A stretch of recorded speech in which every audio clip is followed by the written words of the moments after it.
Hey, Cliff, you're still muted, bro. All right, yeah, let's do that again, man. What's up, man? Welcome to another episode of Straight No Chasing Cowboys podcast with your host, the most, your boy Hoop. You got my man JC Kami in the building. We got my man D Brown. So, gentlemen, as always, how you feeling? What's up? Feeling good, man. Another great football weekend. I always kind of look at the NFL Sunday as, kind of the uh, the nice follow up act to what was a great day of college football. A lot of good upsets, a lot of interesting storylines. But man, it's just something different about NFL Sunday, especially these Cowboys. So feeling pretty good, man. Looking forward to another day of NFL Sunday. There you go, JC. What's the business? Man, again, another football weekend. I mean, I watched football from jump yesterday. The 11 a.m. All the way up to 11 p.m. shot, and I really didn't get tired of it, to be quite honest with you. And I'm looking forward to in about a little less than 2 hours watching the professionals do it, watching the boys. Let's see if they can handle business. So I'm super excited to be here, man. Another great football weekend. Horns handle business. Yes, sir. Very, very happy about that. Didn't look good early, but they handle business. So I'm really looking forward to watching the Cowboy game. There it is. A shout out to Archie, man. He's slowly coming along, man, because I got lots of big Arch Manning fan. He been looking like A-double-S booty cheeks out there against formidable talent, but yesterday, Arch did his thing, and I like that Sarkisian is basically accentuating that zone read scheme with him. Boom, it just disappears, and it works on nearly anything. I don't know what the hell that is in the background, but Sorry. yeah, so he basically is utilizing, the fact that Archie can run, very fast for, I'm just going to say it, as a white boy quarterback, you just don't see too many cats who got the wheels like that. Yeah, we just keeping it real. So that's it's good to see that and Arch getting comfortable going through his reads, and so kind of just learned that first year, like being a former D1 player. I know at a lower level, it's one thing when you red shirting and watching shit. It's a whole nother thing when you out there actually doing it. So, all things considered, shout out to Arch, man, and shout out to the Longhorns for getting that dub, man. Got it done. Big win. Hook 'em horns. All right, let's get to the reason why everybody's here. The main event. So let's talk about it, man. The Cowboys, and listen, living out here in Southern California, I gotta say, ladies and gentlemen, people are slowly starting to respect the Cowboys. I gotta say this. Because we're a team of many faces. Because if we look at this thing in proper context, at the beginning of the season, we was like, okay, new coach. Okay, Michael's gone. Okay, what the hell are we? You bring in Javonte Williams, you bring in Miles Sanders, and we want Jaden Blue to kind of step in. Like, what's our running room like? What's these new guys? We got, BB, coming in, rookie at center, young center, O-line group of the Tyler boys, right? Like, what's the defense going to be like? So my point is a lot of question marks. He's coming back off injury. Bland coming back off injury. Overshown in the wings. And so there's a lot of questions. And let's be honest, we were the whipping boys of a lot of, lambasting, as it were. Like people, we were punching them. The Cowboys, like, yeah, y'all suck. Nobody know y'all coach, yada, yada, yada. The Eagles, damn near to a stalemate. Week one, everybody's like, oh, shit, the hell is that? So we have a clunker against the Bears, for that matter. And now we're in a position where, we're 3-2, right? 2-2-1. 2-2-1. And we play the Packers literally to a stalemate. And now people are starting to kind of talk about us a little differently. Now they're saying, God damn, that Schottenheimer may be a damn good coach like this damn Petty. Now people are saying that Dakota Rain Prescott, that's a mighty fine quarterback y'all got back there, so on and so forward. So now people are putting a little respect on our name, and without being incredibly stupid, long-winded, what are your thoughts right now going into week 6 of where we were then, because we talked about, it's always it's a series of 4 seasons. So we're in Right. game 2 season 2 from a compartmentalized standpoint. So just, take a second to kind of just tell me where your mind is or where we are right now. And then we'll recap from last week. But I just want to kind of set the room with that. Man, so I love that. I love that intro, Cliff. I mean, it's right in wavelength with what I was thinking about coming into this week's show. It's interesting to hear that perspective, with your being out in Cali, how you're hearing what those discussions are out there locally. Mm-hmm. To the question, man, this is when you brought up the question marks coming into the season. We touched on those in week 1. Some of these questions have been answered in the fun part of each NFL season is to see when you have those questions, how the team materializes, how things, come into play. And, you mentioned the 4-act play, if you will, that is an NFL season. And man, through basically this first act and, at the beginning of the second, I think Dallas has answered some questions in terms of, or certainly starting to come into focus what there'll be. Most notably, I think we all felt collectively that their offense was going to be pretty good, right? Mm-hmm. With some question marks is, if they can find a run game, like, who was that person going to be? Where was that production going to come from? You felt pretty good about the passing, game potential with CD. Obviously the hype with George Pickens coming down, Jake coming back, a maturing, improving offensive line, what have you, even Kavontae Turpin as well. And then, we find Javonte Williams, in Dallas has run game. And then you start to see this come together, or actually, evolving identity, if you will, from Brian Schottenheimer. Shotty has, in these first 5 weeks, has really impressed, even though on field, you had the clunker against the Bears. But now that we're at game 6, through game 5, man, you really seeing some things that I think are really, really encouraging from the Cowboy perspective of Schottenheimer. Whatever Schottenheimer's been selling, they're buying. Absolutely. This team they've got some dog in them. When they see adversity, they kind of don't blink. I think a lot of that has to do with what's coming and what the Dallas is getting from which has been overall a superlative performance from QB1 and Dak Prescott. And I think, you look at the up and down, it's like the further we get away from week 1, you really kind of lamenting as particularly this last week fell out for the Philadelphia Eagles, dropped 2 games in 4 days. You really kind of lamenting the fact that you gave one away, the one you could have got in week 1, but you love the fight.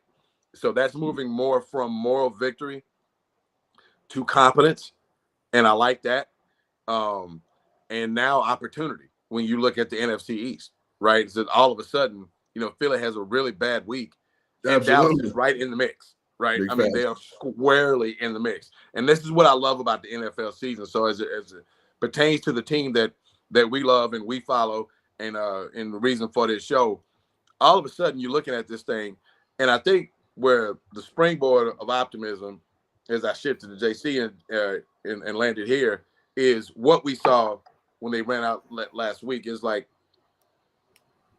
all the storylines. I know we'll delve into it in detail in a second, but man, for that team to go out and perform overall like they did, given the adversity, right, and all of the very convenient opportunities for excuses, right, and even the fear of playing a winless team and all those things. But man, just the fact that they go out prepared, and this is where I want to shift it to JC. And I think I remember reaching out to you guys in the chat during the week. Man, almost inadvertently, I'm not going to give Frontline, the Jones boys, full credit for this, man. But all of a sudden, as you're starting to look at things take shape in this season and what it means in the bigger picture for Dallas, man, they've got an opportunity to, it looks as if almost, like I said, very inadvertently, to have built something pretty special in that you've got a lot of promising, you got a lot of contributing pieces under contract. You got a lot of youth on the offensive side of the ball. Yeah, you have a decent offseason with a couple of guys who are, coming up as free agents at the end of this year, most notably in Williams and Pickens. And, you've got these draft picks in tow from the Micah Parsons trade. You're seeing some young guys emerge now on the defensive side of the ball that are giving a wholesale contributions, most notably Maris Leofau. I just went blank. Linebacker, HBCU, Cliff. Marquise Bell? That guy who's got more sacks now than James Houston. James Houston. Thank you very much. Oh, nigga, that's James Houston. That's how you how you address him. Y'all see that video that's going viral? Even Dak said it twice. That's how you address James Houston. You damn sure did. Yeah, man. I mean, Leofau, Houston, you're starting to see these young guys emerge, and all of a sudden you're looking at this thing where it was huge question mark. Like you said, we getting lambasted, we getting blasted, like, Dallas is going to be terrible. And then you see this effort. The record is not as where you want it to be, but you're starting to see some things, and this is pretty much why I shifted is you're starting to see an arrow. May not have the sexiest record to reflect it, but you're seeing some things that trend far more in the positive direction than they do in the negative when this season started. And that's my takeaway going into week 6. And I was curious, to both you gentlemen, JC, where are you on where that and where you see Dallas trending after these 5 weeks going into this one this afternoon? And real quick, JC, before you go, let me do some house cleaning. Y'all hit that like button, man. Listen, man, you're getting the best Cowboys content out there. I don't care what nobody done told you. So I see we got 11 live listeners on Twitter. You guys hit that like button. On my channel, y'all hit the like button. Y'all already know that. And then on Pass the Joint, do the same, man, because, again, every week we're going to give y'all that unfiltered, unbridled Cowboys content. So, JC, go ahead, my brother. Man, I feel like it's one of those, it's a definite maybe. You know what I'm saying? We talk about the season being broken into quads. Maybe, I like it. So, yeah, it's a definite maybe. I like it. Which, again, being a glass half empty guy, that's optimism from me, if you will.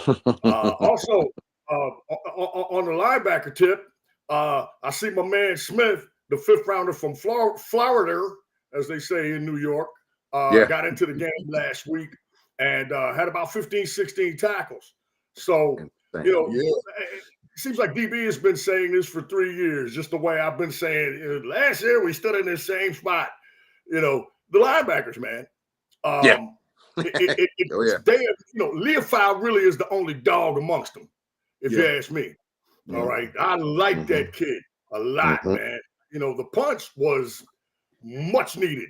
Those are the kind of plays, that you need, especially against lesser teams, to put that doubt in their head.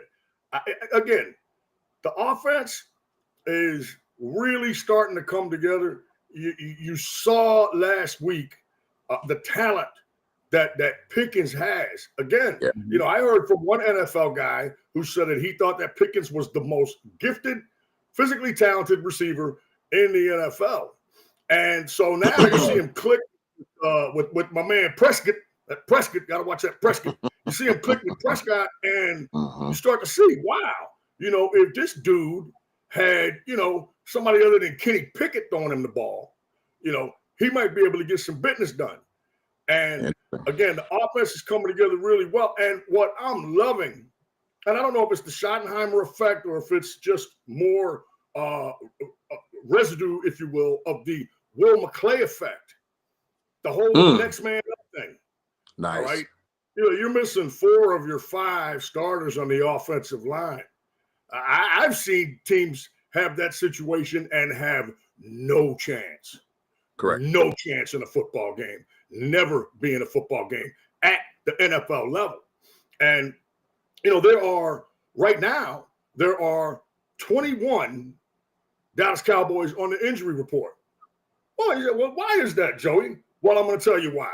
Because the son of a bitch has played an extra half a fucking football game this year. That's why. They played both those overtimes, which are, again, man, this is, we're trying to win So these are your starters. You are playing with tremendous intensity, and they smoked both of those games to the filter. The entire period was used. So, excuse me, I need to learn how to work that cough button. So that's why you've got the injuries. But what you're seeing is you're seeing cats step up. I mentioned the kid Smith from Florida that came in and, fifth round draft pick that came in and had 15, 16 tackles, and you mentioned this kid Thomas playing left tackle. Holy mackerel. What a find he's been. Of course, we always had the good old Bass and Hoffman show. The backups, the swing guys, guard center guys, they give you a little bit of continuity. I was extremely impressed with the way they played on the offensive line. And don't forget, we talk about Pickens. Hey, man, my man Sauce Gardner, top 5 corner in the league. Just ask him, he'll tell you. He was matched up on Pickens quite a bit. And Pickens worked him on that deep ball and a couple other comebacks too. And I think that's what you're starting to see. And it gets you extremely excited at the prospect of Lamb returning, of Turpin returning. Now, you lost Miles Sanders for the year to a knee injury, so I think they're going to be in the market for another running back, be it someone off the street or perhaps making a trade, which, again, it's very interesting. It's a lot like baseball or basketball. If you feel like you're contending, the boys in the locker room want you to do something for the team, bring someone in and help us out. Show us that you're with us and that you believe in us, right? And so we're at that point now, whereas, again, as I said, to kick the whole thing off, it's a definite maybe. I love that. I am cautiously, guardedly optimistic. And also I want to say, going forward, that it's just so interesting being a Dallas Cowboys fan, and it's really twisted just in terms of the way you look at things, either trash or contender, all right? And it's really not that at all. It's somewhere in the middle. And to Cliff's point earlier, Schottenheimer himself said, hey, man, we are building something. He did. We're building something here. So it's almost like you're watching a team that needs to learn, almost kind of how to win, how to show up, and to not lay eggs. And I want to say this as I land the plane.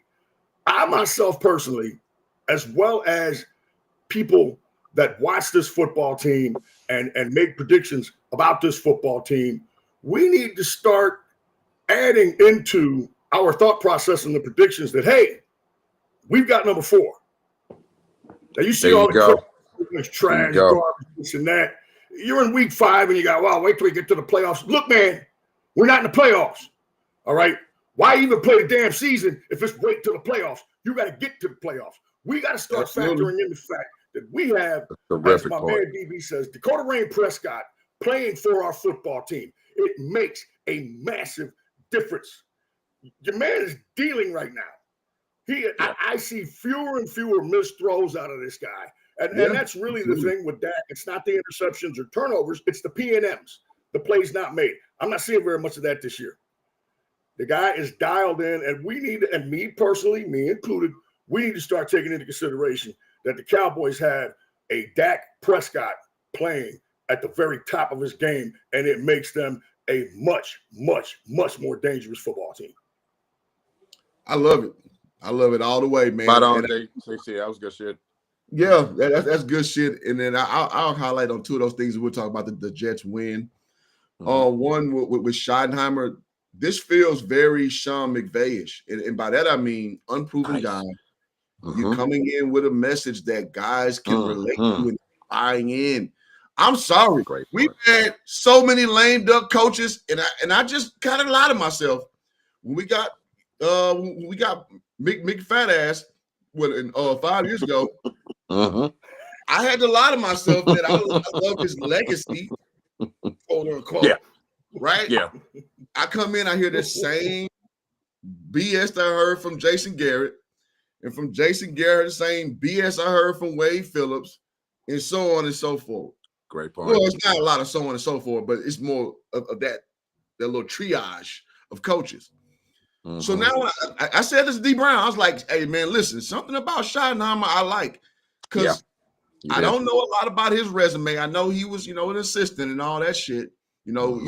Assistant is always the most important coach in any program because everybody loves you when you're the damn assistant. But when it's your turn to call the goddamn shots, that's when the screw goes up, my friends. So with all that being said, I love that what you situated, and that kind of reminds me a little bit again of McVay on the inception. Because at the beginning, everybody doubted that shit. That's like, why would you put a young ass coach like that? He's not proving himself, right? 100%. So that part sticks in my mind. And JC Zen got on the back end. I gotta say about your Jets loss prediction. In 2 minutes or less, do you want to quell that the questioning of you predicting us losing last week? I like Zen. Doing yeah, I mean, again, like my man DB said, it's a rain dance. I might pick Carolina today just to ensure that the boys win. One thing about let's get Baylor shit right there. one thing about my predictions is go against me and you're damn sure likely to make money. And I love what you said about Schottenheimer and McVay. Schottenheimer's got a lot of juice. I love it. I love the fact he's got a lot of juice. And you're right. I'm seeing some good play design stuff, some zone busting, longer routes, that are very creative in terms of the way they're drawn up. And I'm super excited about it. I cannot believe I'm saying this. I have not had one single issue with Coach Schottenheimer the entire year in terms of game management. I'm right there with you on that. Not one. Except not cussing out Eberflus in some of those situations. But other than that, absolutely not. Flawless execution for a first-year head coach. Flawless. I like to tie in too. You go ahead, real quick.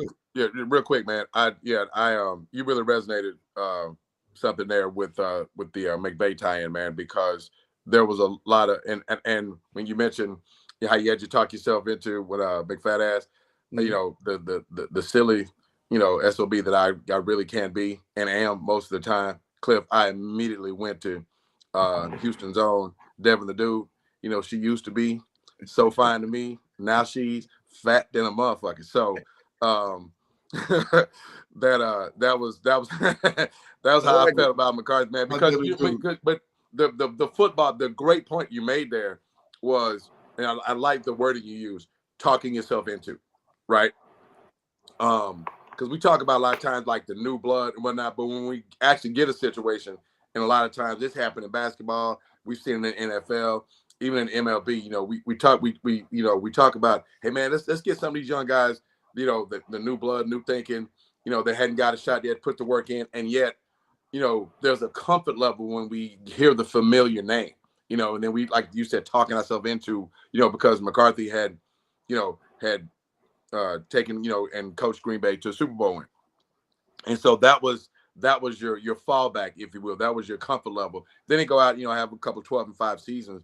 But, we kind of muted the noise from those that followed the Green Bay Packers franchise is, very closely. And it's like, hey man, y'all gonna regret that shit. There's a real, finite shelf life with this dude. And I'll be damned. And probably midway through year 2, we were ready to run his ass out of here. I know we were on this show. Game management, just kind of overthinking it, with the play design sometime. And so I love the way you worded that. And so I just want to, I want to chime in on that. I want to get that Devin the Dude in, by the way, but I want to chime in with on the significance and both of y'all's point about Schottenheimer, man. And what I love about it, JC, you bring up a great point about play design, because you're looking at it like, oh damn, okay, I like where he's going with that. I like that concept. But you know what I also like? I like that he's not so far that he's not Scott Linehan, I'm the smartest guy in the room. You guys haven't caught up yet. Even McCarthy to that point. I like the fact that with some of the cool play design and innovative concepts in the pass game, you know what else Schottenheimer has shown me that he'll do in these first 5 weeks? He will turn around when the one situation calls for, hey man, we don't need to do anything fancy. I want you to put a hat on a hat. I want you to move that son of a bitch in front of you. I'm going to turn around and hand this thing to Javonte Williams, and we're going to run the football. And I love the fact that he keeps it, there's a very methodical doggedness to his approach. it seems like, through these first 5 weeks, and I'm with it. I love that there was some innovation. I mean, in mixed in with the innovation, to JC's point, and yet you see some good old I formation. Left guard pulls, fullback, almost that classic lead draw play that Cowboys ran in the 90s. That's like, wait a minute, these dudes literally lining up in an I formation and pulling the guard, and the tailbacks following the fullback in the hole.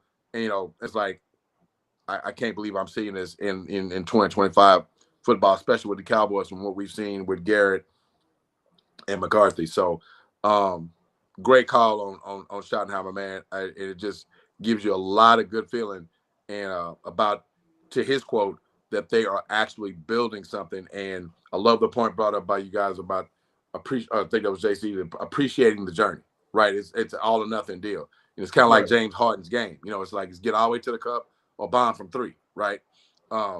Let's but forget all about the mid range. It's kind of it's kind of what this appreciate, or this journey is as a Cowboys fan. Is like, man, sit back and enjoy, and kind of take heed that this cat is really starting to show that he knows what he's doing.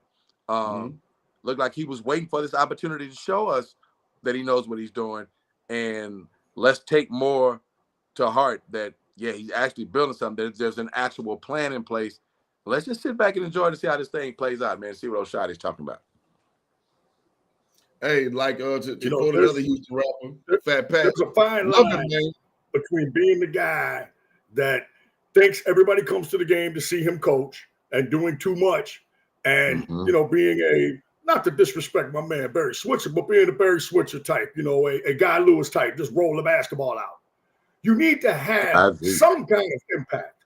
And I think that we're seeing that Coach Schottenheimer is having a palpable impact on this thing in so many ways. And again, that doesn't even mention the things that we don't see, which is the day-to-day operations of the thing. Walking around that building, as Jimmy Johnson said, everybody knowing that you're the man, you're the guy.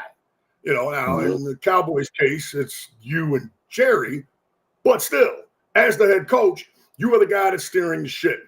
And I think that we're seeing that you can effect change.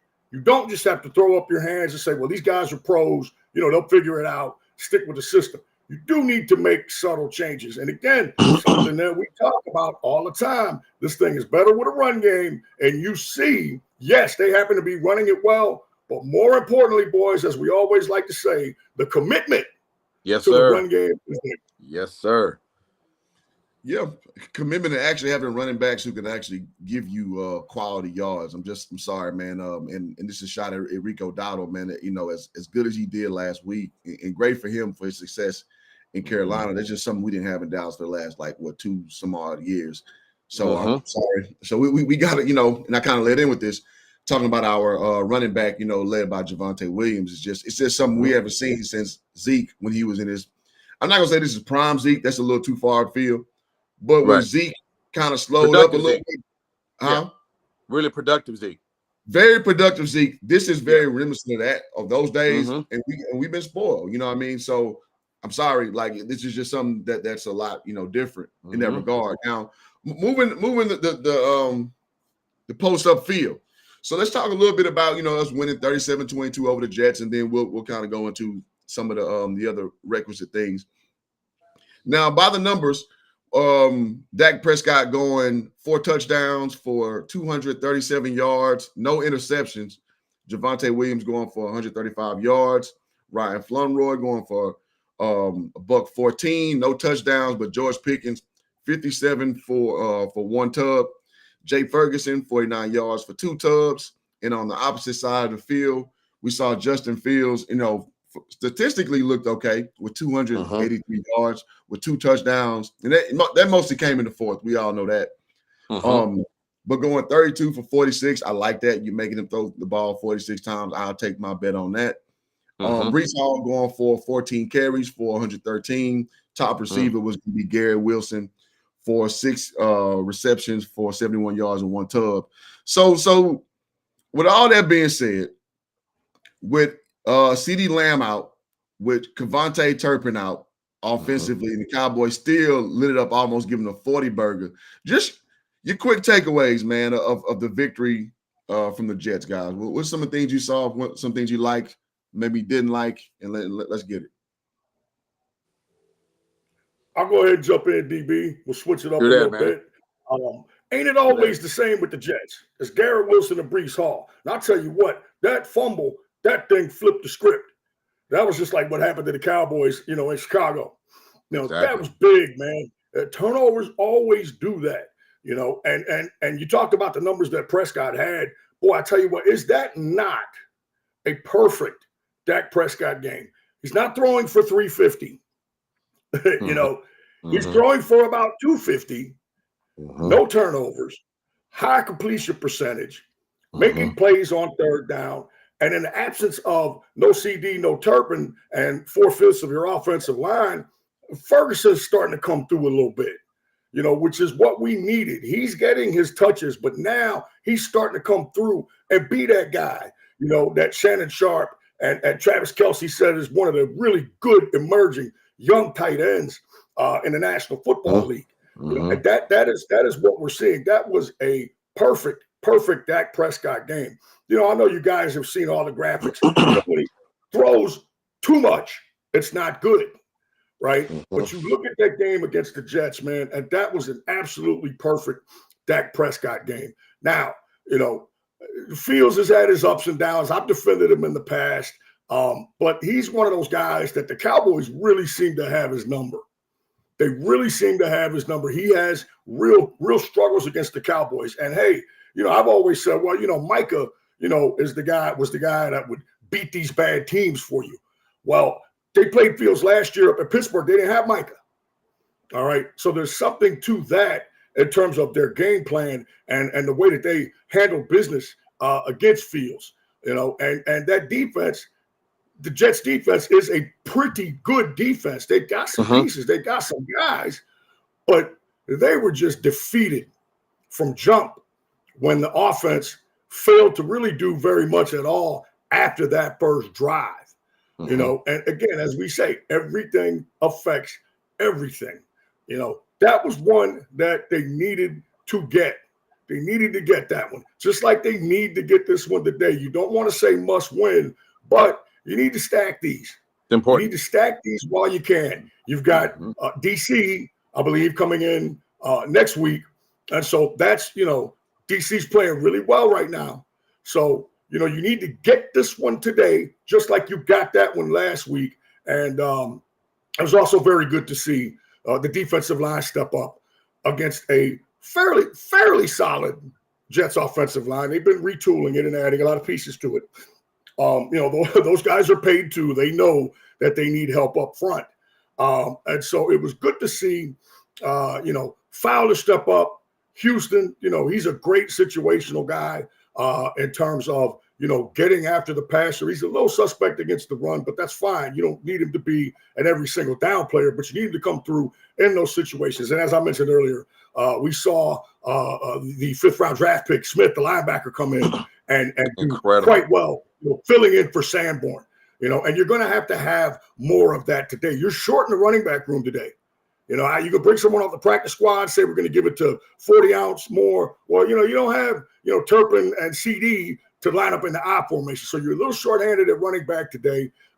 That's going to be something to keep an eye on, because I do believe their way is to run the football. I do believe that their way is to run the football. Excellent football game against the Jets. There were a few things they need to work on. Brees Hall was gashing them a little bit inside. But again, nobody was hurt in that. It just looked bad on the stat sheet. But the only stat that really matters is getting that W, and they did that. And to me, it was very, very impressive.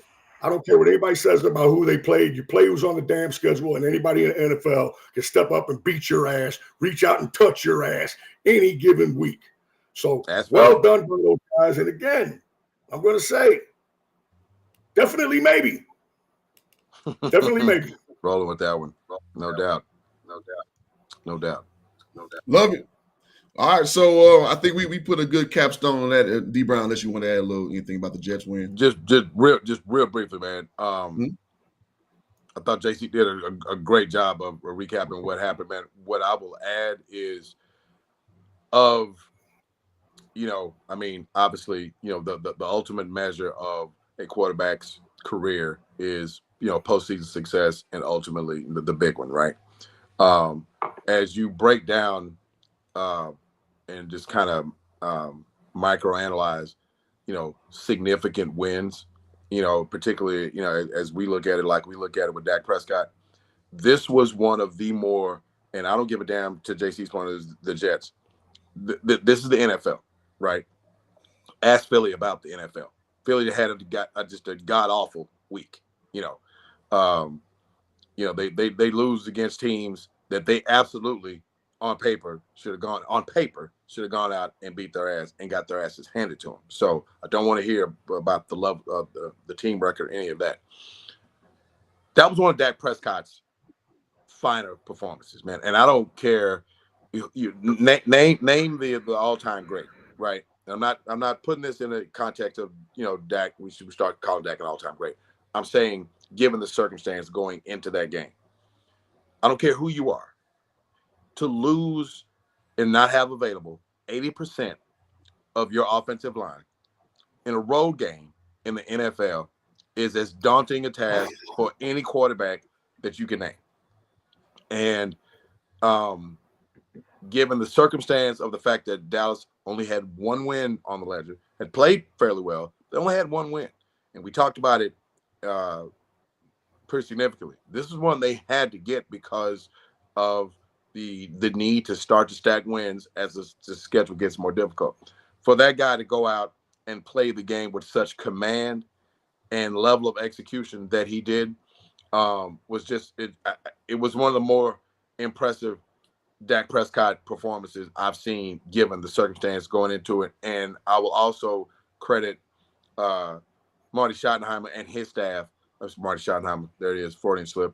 Brian Schottenheimer and his staff for having that team ready to play. I think that that was as impressive as the performances that we saw on field.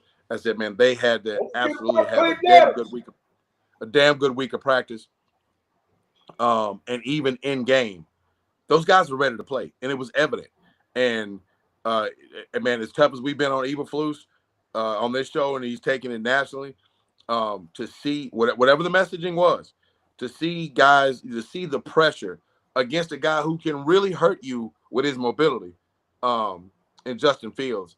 And the 5 sacks were great, man, but it was the constant, and I mean constant pressure that they were able to generate. And so you're hoping that's a carryover into this week, and kind of a portent of things to come as far as the season's concerned, because they're going to need that.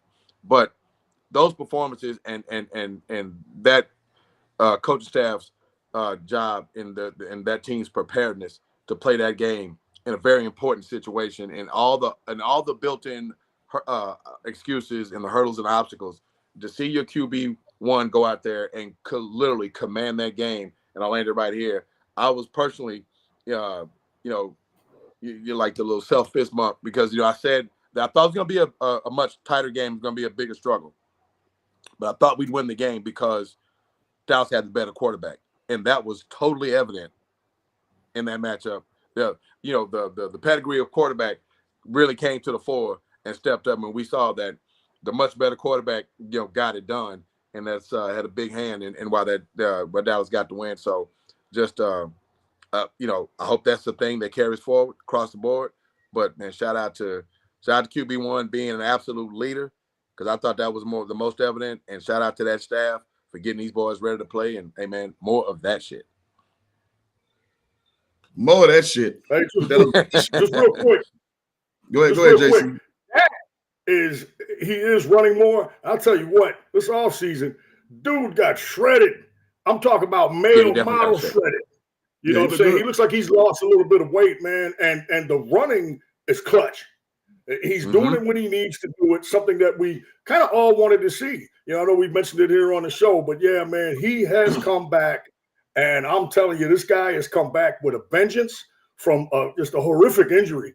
I mean, that's a twitch muscle injury detached from a freaking bone. So he is in tremendous shape and has come back and is doing the things, man, that make him what he is. And that's a very, very good NFL quarterback.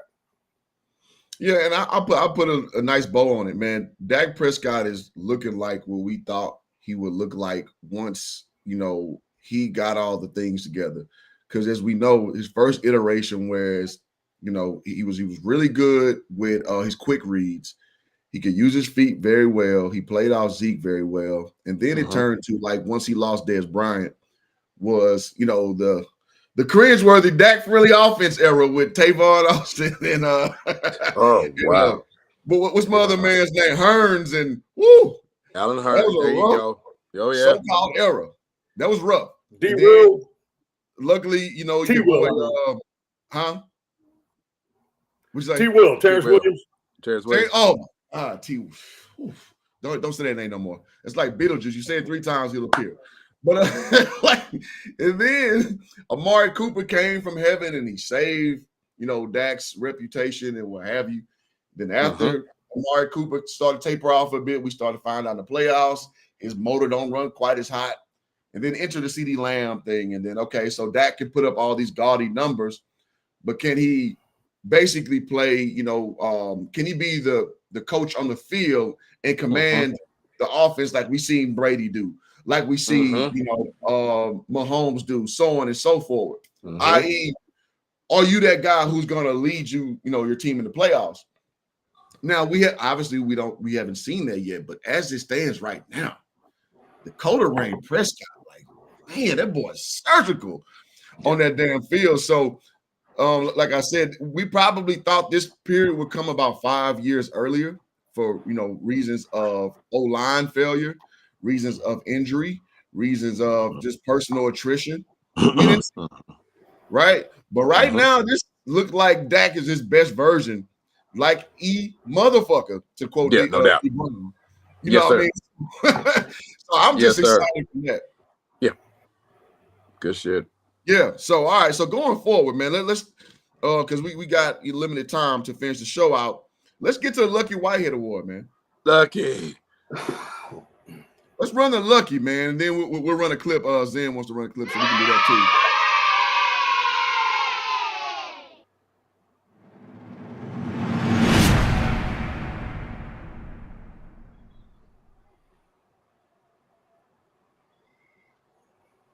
There we go.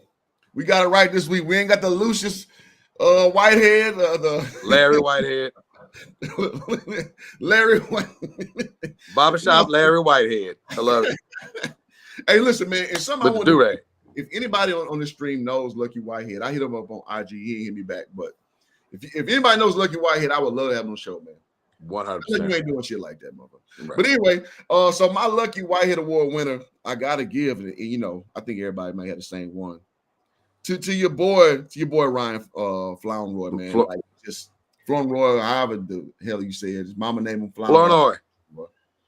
He just an amazing performance where we are desperately looking for that third guy to step up at wide out.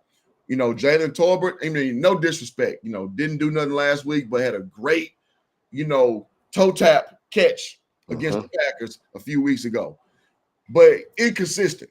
How many times you see him dropping, passes that should be caught, right? But Ryan just, oh my God, 6 receptions for 114 yards, no touchdowns, but just looked like a guy who had an opportunity, stepped up, and just gave us that extra oomph with Kevontae Turpin out, man. So he has my Lucky Whitehead Award for the week. I love it.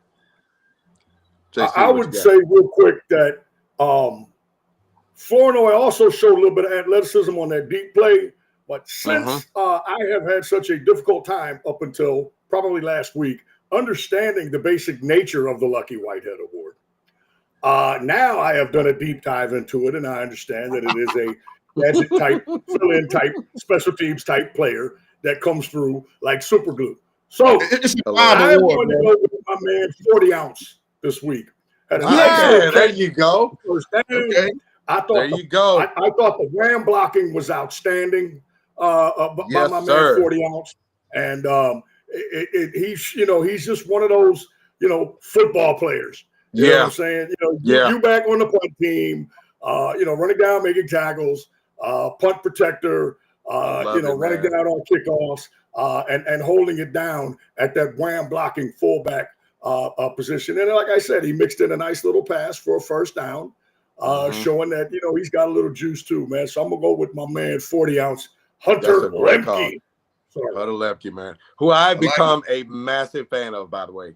All the things that you just mentioned, JC. I mean, his versatility. And I'm going to give Jones Boys a little credit on that one because they did extend him this past offseason. And there's going to be a lot of value with 40 ounce, man. A lot of value. Love that pick, man. So it was those two guys. I love y'all's picks. I'm gonna and I was heavily leaning toward Lemke. That's why you heard the reaction that you heard from me, JC, out there. That's a great call. With that one, because I kind of pick us because there's a lot of synergy in the way we kind of think a lot of times on the show. I'm gonna go with Hawaiian Punch. I'm gonna go with Maris Leofau because the Hawaiian Punch. That's the first time I heard that. Maybe I'm late. That's funny. I like that. Yeah. I've not seen it yet, so I'm not going to exactly coin. If somebody got it out there before me, then shout out to you. But I'm going with the Hawaiian Punch, because that play was a game changer. To JC's earlier point, it really got them going. Dallas really didn't look back after that play. And mind you, if I remember correctly, the Jets were again in plus territory when that play was made, right? For just the way he's played all year has been really good. But that was a play in that game that really was a catalyst to them, finish that game dominating the way that they did. So I'm going with my man Maris Leofau, who I think is week by week is giving the Cowboys very little room, very little excuse not to have him on the field more. He's continuing making plays, but I thought he was huge. So Maris for my man Hawaiian Punch for the Lucky. I like it. It's good having them Island boys on your team. That's yes, cool, sir. man. When you see them boys, them Samoan boys, them Tongan boys, them Hawaiian boys, they got long hair hanging out of their helmet, running around, like Tasmanian Devils. Hawaiian Punch, what a great nickname. I'll tell you what else about Leofau as I land the plane. That bastard's got an edge to him. Yeah. He's got an edge to him, man. Oh, yeah. You know what I'm saying? In addition to having that Island boy juice that we all know and love, he's got an edge to him. No doubt. Yeah, I just hope too that he doesn't be overzealous because I don't like from 2 weeks ago when he had that unnecessary ass correct lay hit. I'm like, come on, man. That's some old Randy Gregory shit right there. So I hope he bottles that up, contains that rage. Because there you go. We play against, rage, I'm telling you, like those things can show up in crucial games if you cannot control that rage. And again, the Irvin and Randy Gregory, just like just God damn it, man! Like on third and short, we don't need to lay hit to give them the automatic first down. Go ahead. Can I get it? Because this is something we kind of don't do because we typically reserve this for on-field performances. Can I give a what I think is an honorable mention for the Lucky, if I may, real quick? How about offensive line coach Clayton Adams? There we go. Can we give him a like? Can we give him a mention? Yeah, Clayton Adams, man, because this dude is JC. I know we chopped it in the chat.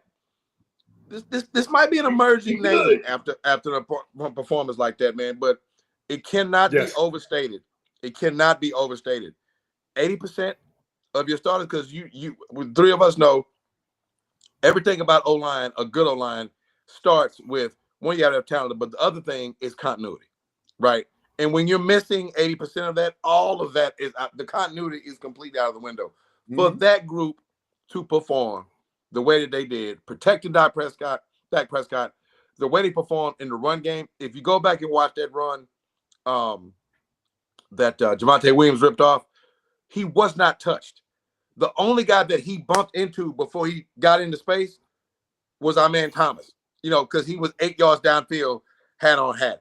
And real quick shout out to my man Hakeem Adeniji, who was actually a high school classmate of my daughter Madison, and 2016 graduating class of Garland High School. As a matter of fact, remembers him well. So shout out to him. But yeah, man, a real quick and I think deserved honorable mention for the lucky because we usually don't give it to coaches, but I had to give one for this week for my man Clayton Adams, O-line coach for the Cowboys. I like it, man, because that's a great point. I mean, because I was kind of lamenting about Dak's struggles, and that was one of the struggle periods once our O-line started to kind of deplete a bit, and everybody remembers the Atlanta game, giving up 6 sacks. And, that was brutal. Going, not coming out party, but going back in party, like when people just kind of started throwing the tomatoes at him. You know what I mean? So, so shout out to Coach, man, for having the guys in line with the hodgepodge, mixing it up. Personnel. And since you brought it up, since we accentuating offensive linemen or offensive lineman play, let me give a shout out to one of my youngest, John Reed, man. He just took over as a starting center for USC. There we go. Yeah, if you guys watch the channel, we interviewed him about 1.5 years ago. So John Reed transferred from the Orangemen. Syracuse. There you go. So this is last year. So he is playing, starting center, and he had a damn good performance where the USC Trojans took down pretty handily the ranked Michigan Wolverines. Yes, they did. Out here in Southern California, man. He played his ass off. And one play I liked the most, they threw a screen pass and he led block because he's a center, obviously. He led block his fat ass up there all the way upfield. And a nice little game, man. So nice. Shout out to John Reed, man. Houston, Texas, Acres Homes, finest. Acres Home, right on. So if you see him playing next year on Sundays, don't be surprised. Hoop Jar can tell you first. Just say. There you go. All right. So as we round the show out, Z, you want to play, right? Yes, sir. The center position is so critical. Absolutely, very critical. Just wanted to tee you guys up with a little topic video headed into the Carolina Panthers. Let's do it. Nice. Like the head go. Let me make sure I got the system audio shared because that would be terrible if you couldn't hear it. All right, let's get it popping. Yeah, but I think they're still on upset alert. I know you look at this Dallas Cowboys offense, and they are extremely explosive. And I think you sort of compartmentalized last week and make that what this entire season has been for this team. That was not a microcosm of who Dallas was. Dallas hasn't played defense that way the entire season. Did we forget that Caleb Williams almost had a perfect day? That Caleb Williams' jersey looked exactly like it looked when he walked off the field as it did when he walked on to the field? And did you not hear Rico Dotto say they better bring their pads? That dude rushed for over 200 yards last week. And Bryce Young, in different occasions, you go back to early on in the season against Arizona with a great comeback there. He continued to fight last week against Miami. This is a team that, I will say this, you got to get the right Carolina. You got to get the right Bryce Young. But this is a team that's continued to fight under Dave Canales, a team that played physically last week on offense and found a way to win against Miami. Dallas can't just walk in there and expect to win because they aren't that high caliber of a defense at this point. Fair. OU will still make the playoffs. You Paul in? Yeah. Okay. I like it. Fair point. I think that's a very fair point that my man, LSU Tiger, Ryan Clark, puts out there. I think I like the very end of that clip that Dallas just can't walk in and expect to beat Carolina because they're not that good. They've not shown that level of consistency defensively. I think that's an extremely fair point. I like the way he tied in the fact that Carolina has played physically. They've kind of looked like Dallas and showing some resilience, showing some fight, not giving up in games, even though they got down big against Miami last week and came back and won that game. Bryce is showing you flashes. I think he started to come on and mature a little bit last year. But that, I like the point that it's fair that that Dallas, can't walk in on the strength of having a really, really solid performance. And look, one really good performance out of 5 defensively, and think they just walk into on the road against a Carolina team that's got some dog in them and think they're just going to whip their ass. And I kind of like the fact that there's 2 things before I throw it to you guys. One is I don't think Schottenheimer will let them do that. I'm starting to believe that Schottenheimer, from a messaging standpoint, week to week, is going to have them on point and prepared and ready to go. And two, I kind of like the fact that Dallas isn't good enough to show up and just to feel like they can just walk in anywhere and whip their ass. They they got to take this quarter to quarter, week to week. And to finish the point there is like, I was glad to see some semblance of productivity from a pressure standpoint in the Jets game, and hopefully, and going to my man's very eloquently and appropriately stated, definite maybe in the pressure going forward. Definitely maybe that's a thing that they can build upon going forward, and hope they can take it to this game, against Bryce and the Panthers, because they're going to need it. They're going to need it. They're going to need the defense to show up. I think, I feel real good offensively, but again, there's concern there. So I like the point that Ryan Clark brings up, that this is an upset alert. Yeah, absolutely. Yeah, straight up. Reality is this: we dropped a bad game to the Bears, so we're not immune to playing down the competition. And shout out again to Rico Dowdle stepping up, next man up after Chuba had gone down. Chuba, I'm having to pronounce issue, but stepping up with 200 yards, from scrimmage, and so that's nothing to shake your head at. So yeah, man. So the like you said, Bryce Young is coming along. The Panthers, shout out to Jimmy Horn Jr., man, from Colorado, stepping up, young receiver, doing his thing. So yeah, it could definitely happen. So no, definitely not arrogant at all. That's for sure. And shout out to Miss Ceci Gomez for once again becoming a member of the channel. Appreciate you on that. What's going on, Ceci? Yes. Now, before we get into the last part with our predictions and things of that nature, let's go into the Cowboys trivia. Zane, you got that queued up. You got the Cowboys trivia question. So this, guys, I will give you a $5 cash app if you can answer this in 1 minute. I got it. I'm sorry, I'm just a little behind here. All right. So I'm putting money back in your pocket. So thank you, Ceci, for becoming a member and putting money in my pocket. So let me do the same. Let me know when you're ready, Hoop. Go ahead. Let's run it. Okay. It's up. All right, for the listening audience, which Dallas Cowboys wide receiver caught the famous game-winning touchdown known as the Hail Mary from Roger Staubach in 1975? That's 8 years before your boy Hoop was thought of. That was a twinkle in my parents' eyes. Maybe not, but And I watched that game live. So what does that tell you? There you go. Yo to me. So anybody, you guys let me know. You got about 40 more seconds. Which Dallas Cowboy wide receiver caught the famous game-winning touchdown known as the Hail Mary from Roger Staubach in 1975 playoff? Well, you already know I'm going with Jackie Harris. Jackie Harris. I'll give y'all a hint. He was a member of a club of guys we talked about 2 weeks ago for a trivia question. I'll put money back in your pocket. Come on, man. Scared of the show here. They ain't got the soothing music. I'm about to go get a massage. Sometimes may I have this dance music? You know what I'm saying? Man, for real though. Look at that girl over there. Everybody in the chat, you want to win $3 to your Cash App or Zelle or whatever. Man, who gave y'all a great clue, by the way?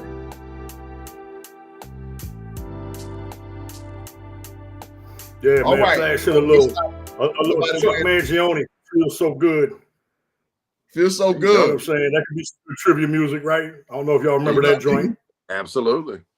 So sexy music aside, nobody got it this week. That's okay. We'll keep it going every week. So that would be one Drew Pearson who caught that ball. The great Drew Pearson. The great Drew Pearson. Shout out to my man Drew. Yes, sir. One of the OG great 88s. And shout out to Jenna Pearson, who is his niece, who I've been friends with for over 20 years. So shout out to her. She got me a signed autograph for Drew Pearson. Somewhere in here. So shout out to her for that too. Yes, indeed. Undrafted. Made it to the Hall of Fame. Come on now. Come on now. You couldn't pick a perfect outcome except like Philip. I actually have a PV connection to this too. Philip, what's his doggone name? Broncos running back. What's his last name?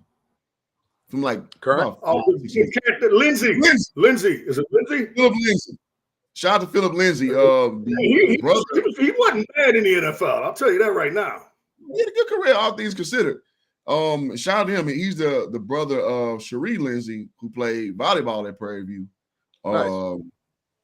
Right after I played basketball at Prairie View. So she was the former coach actually last year. Now she's the head coach at Memphis. So funny backstory with that. But shout out to Philip Lindsay, undrafted. He got to the all. What's it? God damn it! It's not the All-Star game. What's it called in football? I'm drawing a blank. I'm sorry. I'm in vacation mode already. What do you call this shit? Pro Bowl. Pro Bowl. There you go. Damn. Pro Bowl first year, undrafted out of Colorado, as a just an unknown small running back, goes to Denver and does his thing, man. So shout out to Philip Lindsay, man. Gotta love it. Shout out to Philip Lindsay. I remember you heard of homeboy from New Orleans on Monday night. That shit was cold, Philip Lindsay. What do you do? Yeah, man. Hit him with a Zeke like hurdle. From Indianapolis on Monday night a couple years back. Mm-hmm. That shit was dope. It's always good to see. It's always good to see. And it's funny. He's a local Colorado kid who went to Colorado and then played for the Broncos. Like, you couldn't write a better story. And then goes to the Pro Bowl first year. Like, up until that point, you couldn't write a better story, man. Mm-hmm. That's some Disney shit. It is. Living that Keith Brooking life. Man, for real, though. Playing the Georgia Tech, playing for the Falcons, going to high school in Atlanta. Perfect story. That is dope. Perfect story. Perfect story. All right, gentlemen. So as we round the show out, man, let's talk about then we're going to talk about Dak Boo. I think we covered that, in the preamble of the show. So let's talk about, previews of what we see and then score predictions against the Panthers. So we saw Ryan Clark kind of set it off. Rico Dowdle has been, not mincing his words at all, saying that, they're going to have to see me basically. And Dak Prescott saying that, oh, good for him. And not in the condescending way, just saying like, I love Rico, but okay, we'll see.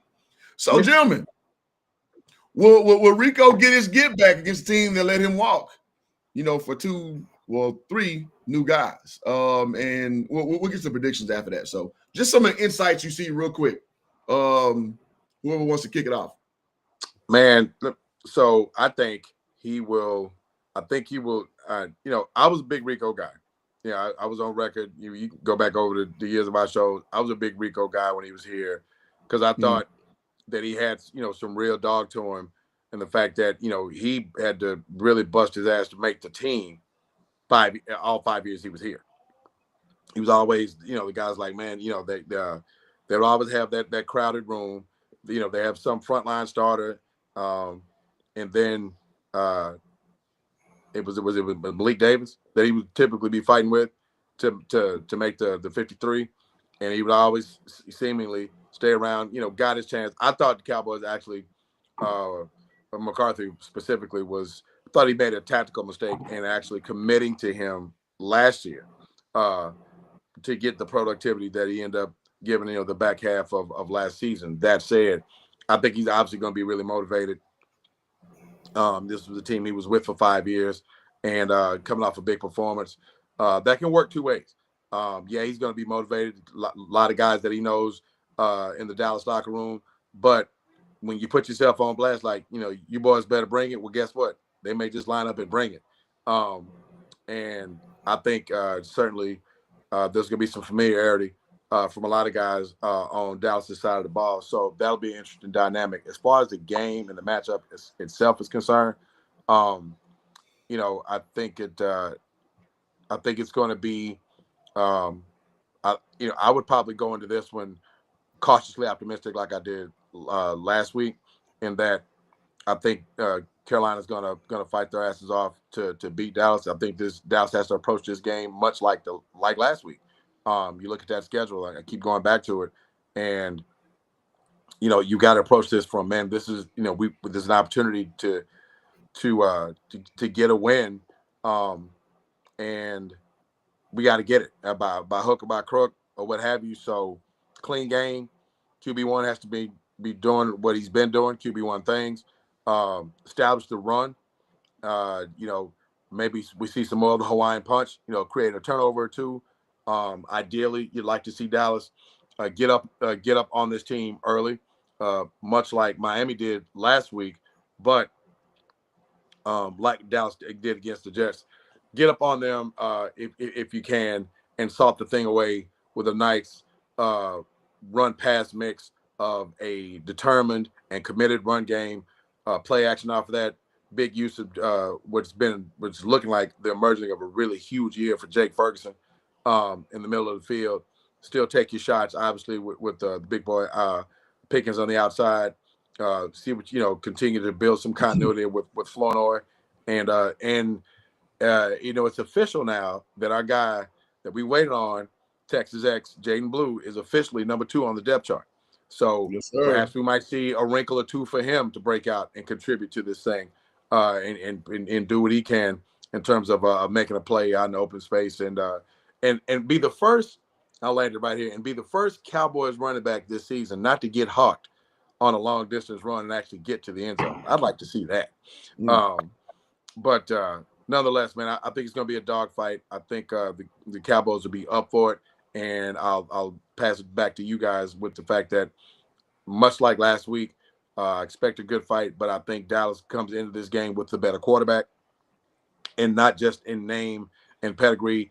I think Dak Prescott is clearly playing the best ball of just about any quarterback you can name in the league. I'm going to lean on that going into the game, and I know we'll do score predictions later, but that's what I'm kind of seeing as far as this matchup is that they'll fight.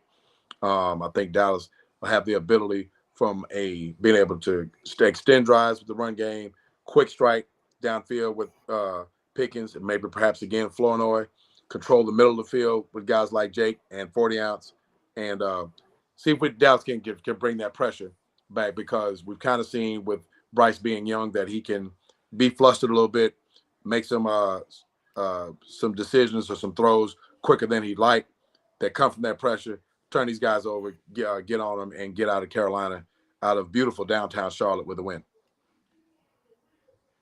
I like it. JC, what you got for us? Well, I tell you what, man. I like that Dave Canales, the coach over there at Carolina. He looks fantastic in a coach's shirt. He's got great hair. No question about that. As far as Rico goes, what Rico are we buckling up for? The cat that got 206 or the cat that averaged 22 yards a game before that? That's what I want to know. All right. Little bit of discrepancy in his performance this year, and that's what I'm going to be interested to see, just how, buckled up the boys need to be. Again, it does come down to the QB. No question about that. But Carolina's juice, they're going to be at home, and they actually have had 2 good performances this year. They blanked Atlanta earlier in the year, if I'm not mistaken, 27-0, something like that. So that they feel like that they got it in them. The thing is we talk about it all the time. Like DB said, my man Hawaiian Punch, great nickname, fantastic nickname, almost as good as 40 ounce. Coming out and getting a turnover. Get a turnover early, man. Put some doubt in these boys' minds. That's the main thing, man. Get after Bryce Young. He struggles under pressure. Most quarterbacks do, but some handle it better than others. I think Prescott handles it a lot better than most. I think Prescott is really good against pressure, particularly the blitz, whereas Bryce Young has had some problems with it. It's just up and down, up and down. They're staying with him. They're going to stay with the kid, it looks like. Him and Canales are joined at the hip. And so he's going to ride it out with this guy. Franchise obviously has a ton invested in him. Again, it's Carolina has been not so much recently, but in the past, kind of a house of horrors for Dallas. It's been hard to go up to Carolina and win, dating back to Cam Newton and just the fact that it's a very unique environment out there. Again, I believe that we've got to take into consideration the fact that We have Dak Prescott. He is playing extremely well right now. That's what wins you football games. And also, too, as you alluded to earlier, the offensive line and getting that thing together. Look, Matt Stafford's always been a good quarterback. He couldn't get shit done in Detroit, man, because the bums they had up front. Now, all of a sudden, Goff, who's not nearly as talented as Stafford, is coming through like super glue because they got some big boys up front, all right, that are handling business. You know, that's where it starts. You can tie a team's struggles into the quarterback, but you also have to look at the offensive line and what they're doing up front. And again, retroactive, shout out to my man Clayton Adams. Dude is doing a bang-up job with our O-line, and that's the key. You know, the thing works better with a good O-line and a good running game, period, for any quarterback. Quarterback's best friend. You know, that being said, going into Charlotte and into Carolina today, I believe that, you know, the Cowboys clearly have the better quarterback right now, period. And I think that that's huge. And I think that the calming influence of both Coach Schottenheimer and Dak Prescott is going to help them ride out any early turbulence in this football game. I think they're going to go in and get a win. I'm going to say 27-19 because I like odd-ass scores, right? But I think that the Cowboys are going to be able to get a little bit of pressure. I think that it's, you know, over the past couple years that they've played Carolina, it's been a good matchup for Dallas in terms of what Carolina tries to do and what Dallas is good at. You know, it seems to work in the Cowboys' favor. Again, upset alert as usual. Definitely, positively, maybe. But I do like the Cowboys to win this game today and set up a very interesting showdown against the boys from the District of Columbia next week. There it is. I like it. Well, so from my standpoint, this is a team is just, you know, they're coming in with a head of confidence, you know, winning against the Dolphins last week. Again, Rico on playing on a high, and we know you play against, you know, your former team, you gotta be, you know, more motivated than normal. So that's what you could consider like a trap game, a game where like you're going against a team, you're on the Cowboys are at home, I think. The Panthers are at home. So this could be a trap game. It's a team with a losing record, but can up itself to the task, as we saw what happened with the Bears early about 3 weeks ago. So when you look at their schedule, they lost to the Jags convincingly by 2 scores. They lost to the Cardinals, the Patriots by 3 scores. They beat the Falcons 30-0, and they beat the Dolphins. And as we know, it's Tyreek Hill, you know, unfortunate injury. You know, you got to kind of put an asterisk on that. So my point is this a beatable team? Highly, absolutely. This is a game we need to bank these wins because I think it's a playoff team. Bank these wins. It's the team that we can do what we need to do. Now, we do have Kevontae Turpin out. We have CeeDee Lamb still out, which if I were coach, I would sit in these games too, even if they're almost ready. So, Mozzie's out. If anybody cares, nobody? All right. Oh, wow. He's out. A healthy scratch. No one cares. Exactly. So no, in all seriousness, like kind of between the games Forrest alluding to, he said they have a bruised schedule coming. The East is wide open. Yes, so you got to bank these wins here. This is a win. You go out here, listen, it could be a trap game. You go out here and run your shit.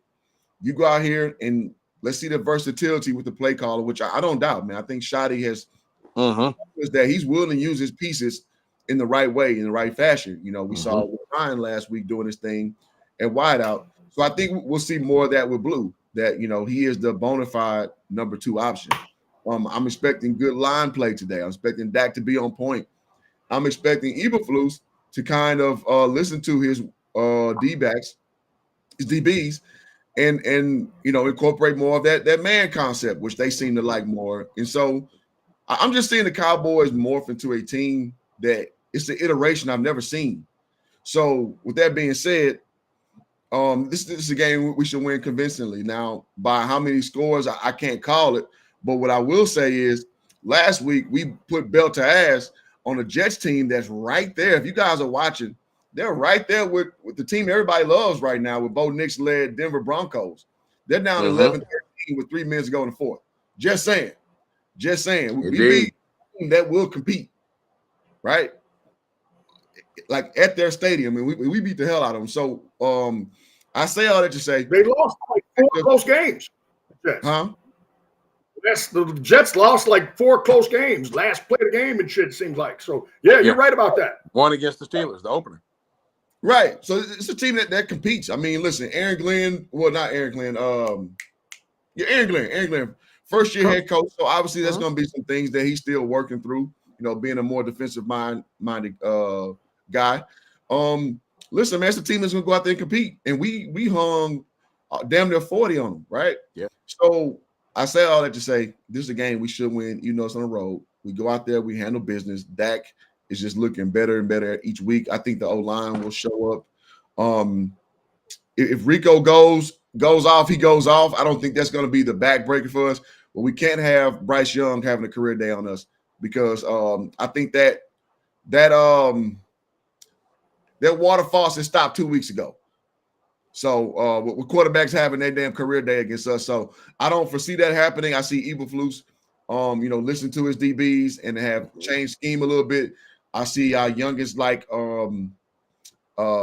James Houston and company, and also I got to give props to the old head, Jadeveon Clowney coming in and how about Jadeveon? Yes, man, just opening things up for our D tackles to handle business. So I think again, man, we're a slow symphony that's coming into cohesion. Good call. So I see us handling business, very much so going forward, for today's matchup in about 36 minutes.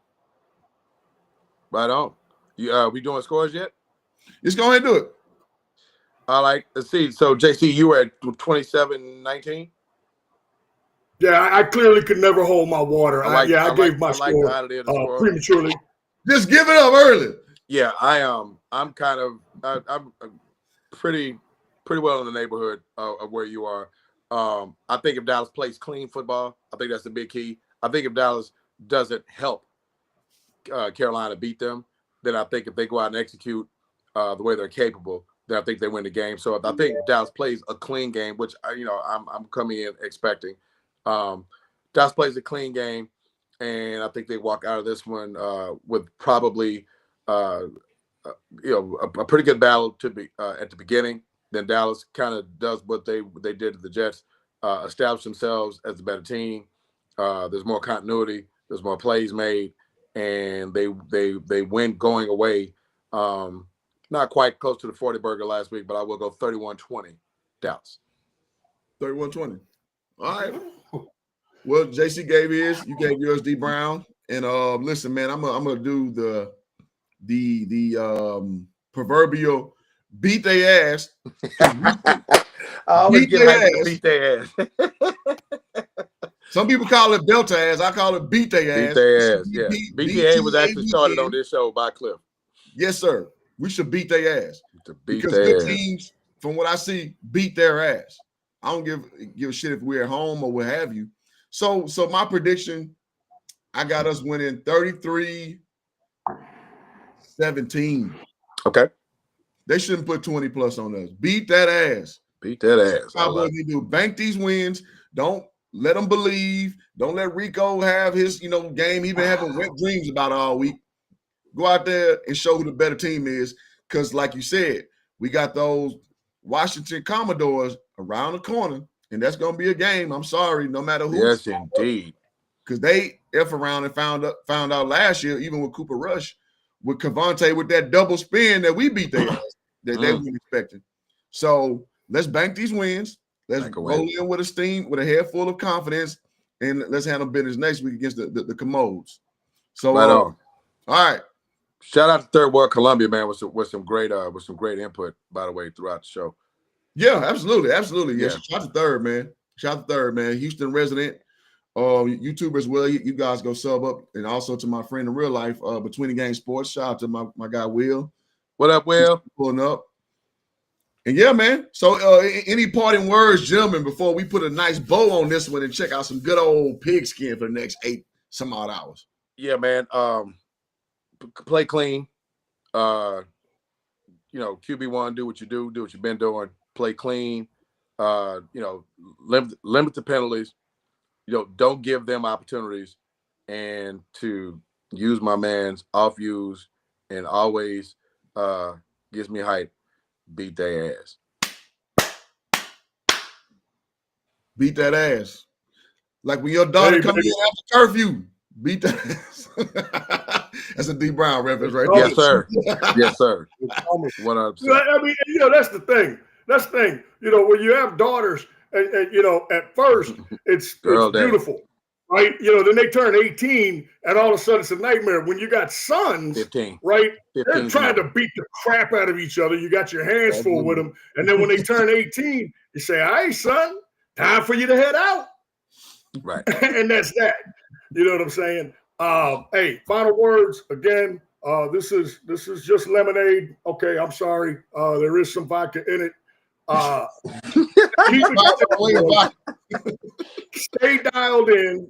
All right. Yeah. Stay dialed in. Don't worry about the early turbulence. Handle your business. The only thing that matters right now, all right, is these 3 hours, coming up here in about 37 minutes or so. That's all that matters. Today is all that matters. This game is all that matters. You got to get it before you can bank it. So let's go get it. Let's get it. Straight no chaser. Yes, indeed.